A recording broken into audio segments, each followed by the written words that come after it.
Sila sa titi. Sabi ko, gusto ko yan, akit ako. Kamusta kayo, Kuya Leon at Kuya Bon? Okay lang, ito.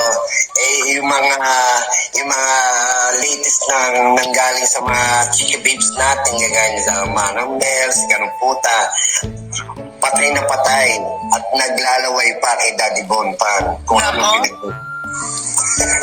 Nako? Ganun ba? Si Karamputa ba may gusto kay Kuya Bon? At saka si Nana Mel?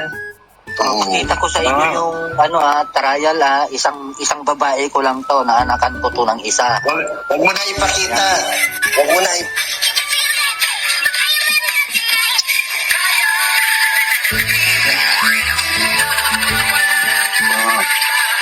Wow. Matangkad yan. 5'7" yan eh. May anak ako dyan, isa. Meron pa ako ng babaeng Jollibee, bro. Inaanakan ko din.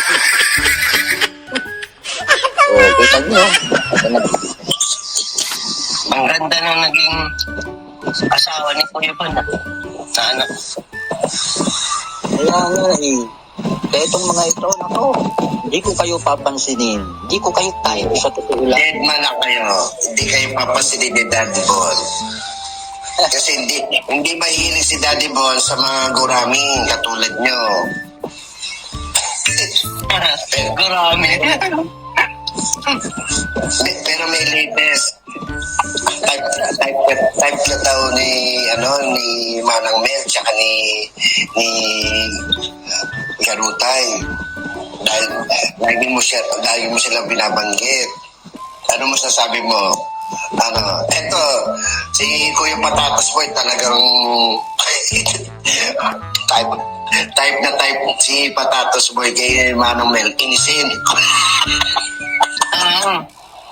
Naglalaway sa akin yun, si Nana Mel. Pero akala ko lang yun. Yun pala, kay Kuya Bon siya laway na laway. Siguro namamasa ang niya kay Kuya Bon. Kuya Bon, papatulan mo ba si Nana Mel? Kung halimbawa ibigay nga sarili niya sa'yo. Ay, putang ina, mas gusto ko bang mag-big na lang kaysa yung ganyan yung tsura. Gulo-gulo na yan eh. Mas sariwaan yan digital. Yung mukha niya. Ayan Wala banggit yan. May gusto yata sa akin. Sa'yo na lang yun. Sa'yo na namin. Disclaimer lang disclaimer lang. Nagkukwentuhan lang kaming tatlo dito Pag nagalit kayo, ibig sabihin, talo kayo. Sabi ni Nana Mel mga kabetero, tayo'y magsalsal. Mukhang salsal ang putang ina. Yung pala, ang pinapatunguhan niya, hindi pala yung mamang sorbetero. Ang ibig niya pala sabihin nun, si Kuya Bon, dahil yung junior ni Kuya Bon, parang sorbetes, ang laki. Pilipinas ko na. Ako bakit tago-tago nila yung titi na yan eh. Siguro, kung totoo yung titi na yan. Patatas boy, Kuya Bon. Nagtataka ako, itong mga gurami na to, yung mga gurami na mga kulubot ng mga mukha, bakit pinag-uusapan ang titi ni Daddy Bonpan? Wala ba kayong mga asawa? Pwede nyo, siguro hindi. Nagtataka ako dun. Diba? Oo nga. Utang ina, mamatay na kayo, di nyo ako matitikman. Ayun! Walang kayo. Patay ka na, Namel. Maglalaway ka na lang pala. Hanggang laway ka na lang kay Kuya Bon. Laway na lang. Oo. Tsaka, di ba, kahapon, nag-live sila. Walang pinag-usapan, kundi si Daddy Bonpan.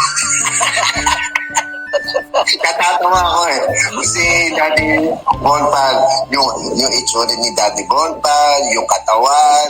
So, alam mo, dahil magpapasko, bigyan mo sila ng tag-iisang vibrator.